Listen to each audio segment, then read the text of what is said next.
আসসালামু আলাইকুম রহমতুল্লাহ। আশা করি সকলে ভালো আছেন। তো আজকে আমি দেখাবো যে কলমের হেড বানাইতে কত সুতা লাগে এবং কলম বানাইতে কতগুলো সুতা লাগে এবং সুতাটা কত লম্বা হতে হবে, তাহলে সুন্দর দেখা যায়। এরকম যে কলমটা দেখতেছেন ঠিক এরকম হবে এবং সুতাগুলো কতটা লম্বা নেবেন আজকে আমি আপনাদের সাথে শেয়ার করব। অনেকেই কমেন্ট করেছে, বলছি ভাই এই কলমে লেখার জন্য কয়টা সুতা নিছেন ভাই, প্লিজ একটু বলেন। আরেক ভাই বলছেন যে ভাই এল কিভাবে লেখে, আরেকজন বলছে আর লেখা শিখেন। তো আমি সবগুলো শেখাবো। তো আজকে আমি দেখাবো যে কতগুলো আমি সুতা নিই একটা কলম বানাইতে। তো তার আগে যারা আমার চ্যানেলটি সাবস্ক্রাইব করে নেয় তারা অবশ্যই আমার চ্যানেলটি সাবস্ক্রাইব করে দিবেন, আর যারা আমার চ্যানেলটি সাবস্ক্রাইব করেছেন তাদেরকে অসংখ্য ধন্যবাদ। তো দেখেন এখানে আমি 4 কালার সুতা নিই। এই হলো লাল কালার 6টা, দেখেন এখানে কিন্তু 6টা আছে, 6টা এখানে নেব 6টা এবং এই কালারও এখানেও 6টা আছে, 6 6 12টা। এই হলো 2 কালার। তারপরে আর এক কালার, যে কালারটা আমি নাম লিখি অনেক সুন্দর হয়, এই যে এখানে হলো আরও 6টা আছে, এখানে 6টা। আর এক কালার সেটা হলো এই কালার, এখানে 6টা আছে।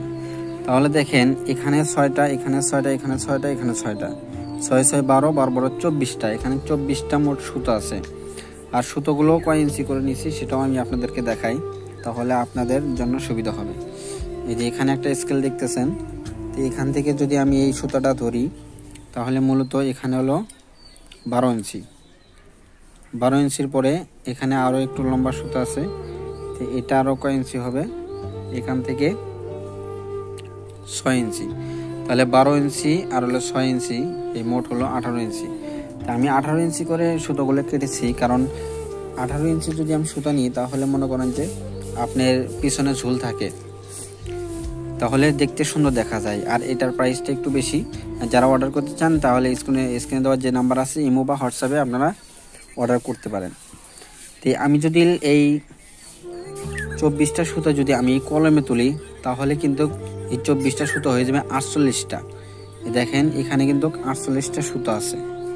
আমি সুতোগুলো একটু হালকা করে মোটা করছি, একটা সুতার ভিতরে কিন্তু 4টা সুতো আছে, যার কারণে একটু কষ্ট বেশি হয়। দেখেন এখানে কিন্তু 4টা সুতো আছে, আমি এই 4টা সুতো আমি পাকাইছি, পাকায়া হালকা করে একটু মোটা করছি, যার কারণে নামগুলো অনেক সুন্দর করে ওঠে, ডিজাইনগুলো অনেক সুন্দর করে ওঠে, এই জন্য সুবিধা হয় এবং দেখতে ভালো দেখা যায়।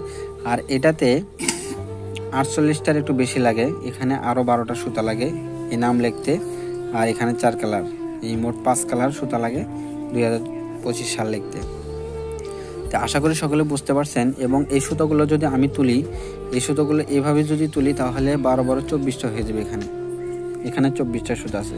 তো তাহলে সব কালার যদি 24টা করে থাকে তাহলে হিসাব করেন এখানে সুতোগুলো কতটি লাগে। থাকলে পিছনে ডিজাইন তোলা যাবে এবং সামনে অনেক সুন্দর করে নাম লেখা যাবে।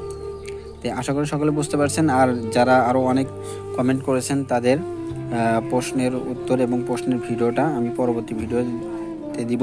তো তার আগে যারা আমার নিত্য নতুন ভিডিও দেখতে চান তারা অবশ্যই চ্যানেলটি সাবস্ক্রাইব করে কমেন্ট করে আমাদের সাথে থাকবেন। দেখা হবে পরবর্তী ভিডিওতে। আর যারা অবশ্যই অর্ডার করতে চান তারা অবশ্যই এই নাম্বারে হোয়াটসঅ্যাপ অথবা ইমোতে যোগাযোগ করবেন।